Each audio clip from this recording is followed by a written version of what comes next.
Hola, mi nombre es Daisy Dayana Gallego Pérez y mi compañera Juliana Andrea Giraldo Londoño, estudiantes de Psicología de cuarto semestre de la Universidad Minuto de Dios. A continuación vamos a abordar el tema de la psicología psicoanalítica del yo, la importancia crucial de la identidad, por el autor Erik Erikson, a quien se le ha llamado arquitecto de la identidad.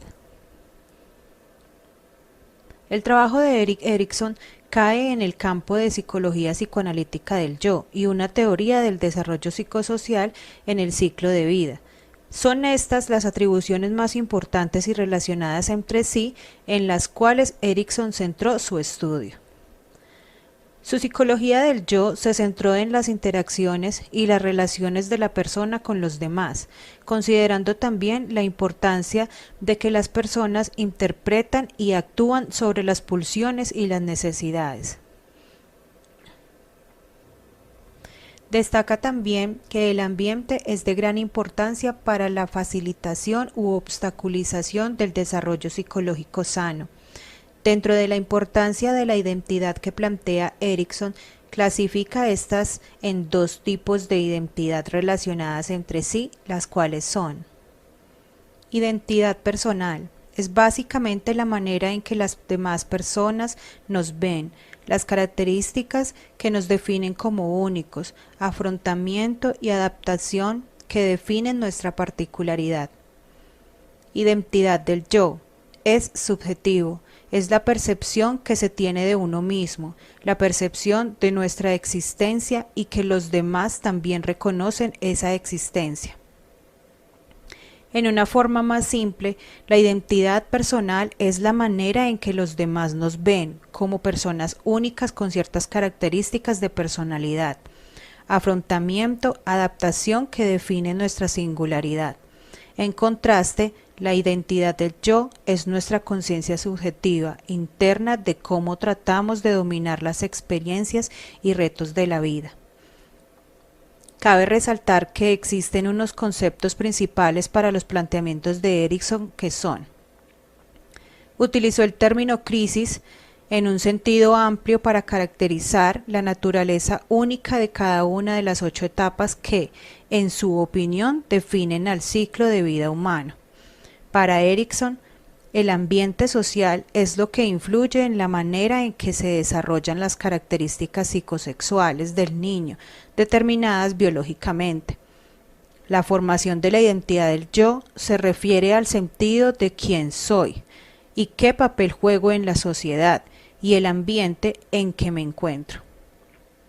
Los psicólogos del yo, como Erikson, se enfocan en la interacción entre el yo, ello, superyo, tomado como un todo, y el mundo social externo, lo que lo hace diferente a Freud, cuando interpretó la conducta humana en gran medida como el resultado de un choque entre el yo y los deseos del ello, y por otro lado, las exigencias del superyo.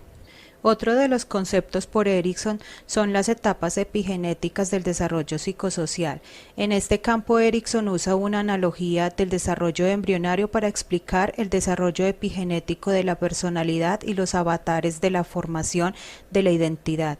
Como se mencionó, es el desarrollo progresivo a lo largo de las 8 etapas del ciclo de vida. Conforme emerge la identidad y la personalidad forman una estructura del sí mismo y un sentido diferenciado de identidad personal. Las 8 etapas del ciclo de vida, Erikson las clasifica así: las crisis del yo en el ciclo de vida. Inicialmente en la infancia aparecen las crisis de confianza versus desconfianza, correspondiente a la etapa oral freudiana.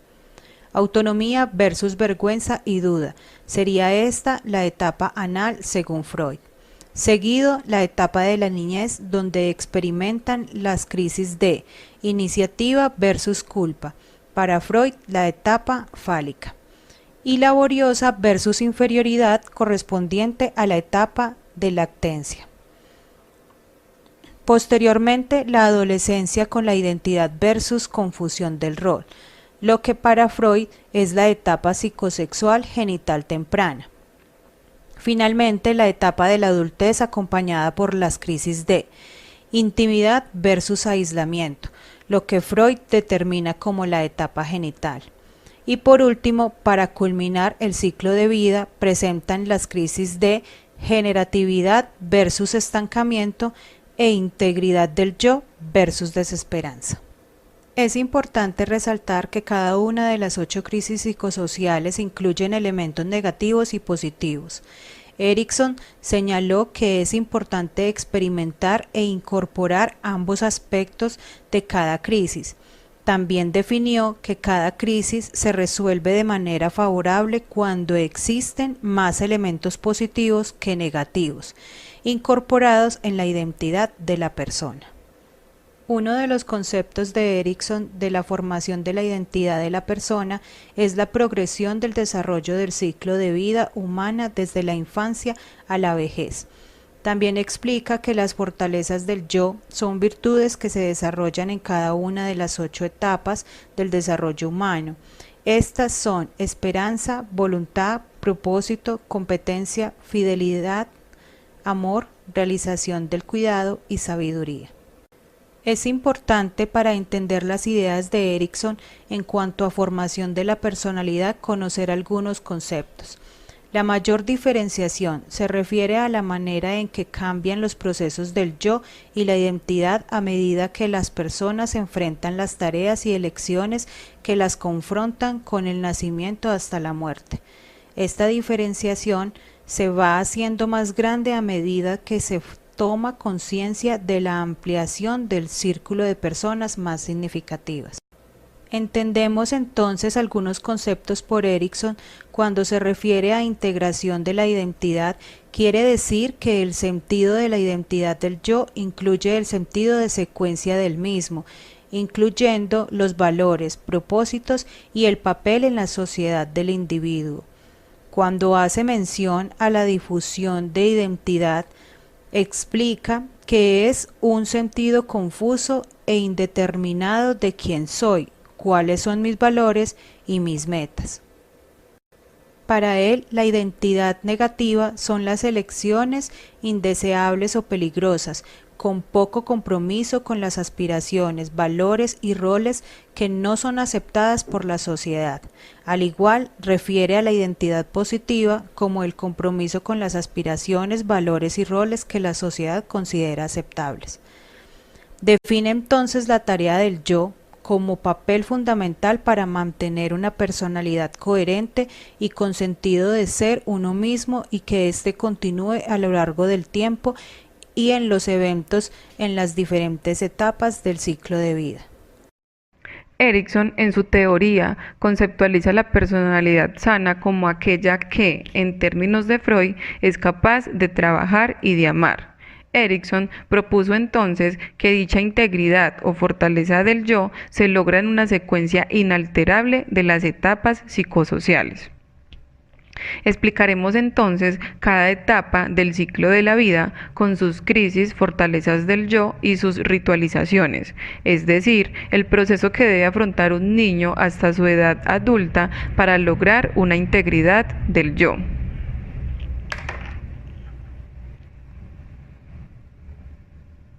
En la infancia, la primera etapa, el yo del niño, debe aprender primero a confiar en sí mismo y en los demás para pasar a la segunda etapa de la niñez temprana, donde se permite ser autónomo y autosuficiente. Con la confianza y autonomía vienen las virtudes de la esperanza y la voluntad, formas de fortaleza del yo que fomentan la seguridad suficiente para que el niño se arriesgue a la desilusión potencial que conlleva la esperanza y la suficiente independencia de espíritu para que los niños se atrevan a iniciar por voluntad propia su adaptación personal a las realidades inevitables.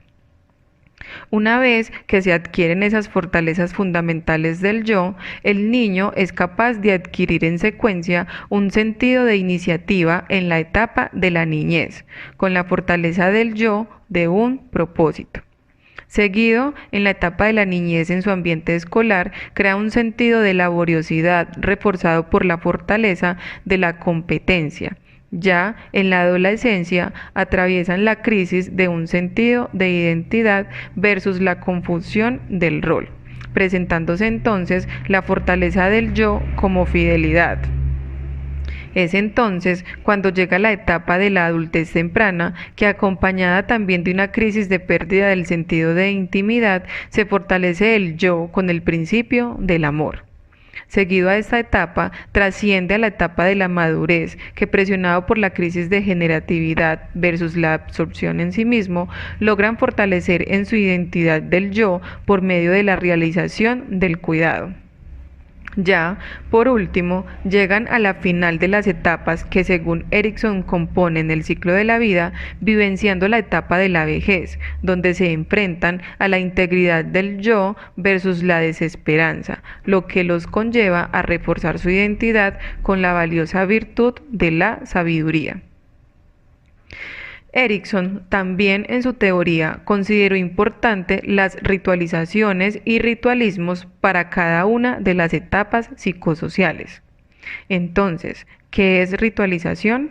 Según Erikson, esta confirma nuestro sentido de identidad y nuestro sentido de pertenecer a una cultura particular, es decir, la interacción informal.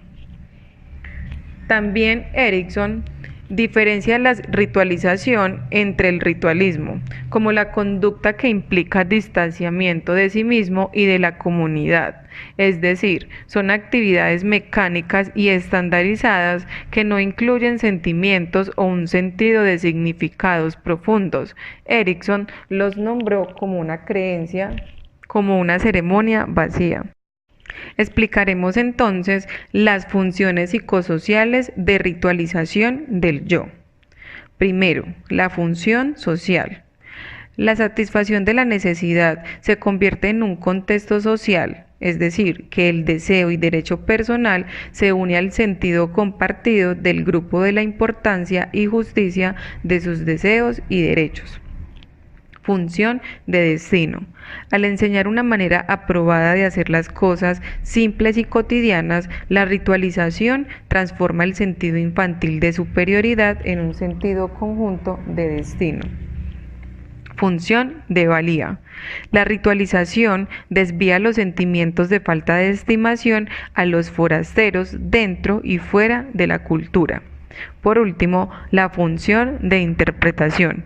Cultiva la capacidad cognitiva para distinguir la clase correcta de cosas y personas de la incorrecta. Función de santificación. Cada etapa sucesiva de ritualización ayuda a desarrollar aspectos esenciales de todo sentido ritual. Función moral. Diferenciación social entre la buena conducta y los actos injustos. Función de identidad. Proporciona la base psicosocial para el desarrollo gradual de una identidad independiente. Para concluir, la teoría de Erikson es una de las más leídas, enseñadas y descritas. Su psicología del yo ha sido bien recibida en lugares donde no lo sería la teoría freudiana. En resumen, las teorías de Erikson califican relativamente alto en refutabilidad. Sin embargo, buena parte de su teoría es tan filosófica y general que la mayor parte de ella no parece ser verificable. Su teoría deja mucho que pensar, como el hecho de que algunas personas pueden postergar la etapa en que deben desarrollar una identidad ocupacional hasta un momento posterior en la vida, o incluso pueden pasar por una nueva crisis de identidad mientras cambian un nuevo campo en la madurez. El modelo de desarrollo de Erikson proporciona categorías y directrices generales por medio de las cuales podemos entender más plenamente las pautas del crecimiento psicológico, y su conocimiento es un importante recurso para cualquiera que trate de entender el desarrollo psicológico a lo largo de la vida. Erikson considera que los procesos inconscientes y la realidad social son las variables determinantes que moldean a la persona. Pero, como hemos visto, Erikson también describe al desarrollo como una cuestión de algunas elecciones personales, lo cual implica la visión de un agente activo. Todos los tipos de sucesos de cualquier índole inciden en la formación del sentido de la identidad personal. Una persona es estimulada por sus propias urgencias biológicas y al mismo tiempo es arrastrado por fuerzas socioculturales. A medida que el yo madura mediante la crisis de la vida, consigue fortalecer entonces su dominio frente a las situaciones complejas presentadas por la realidad interna y extensa.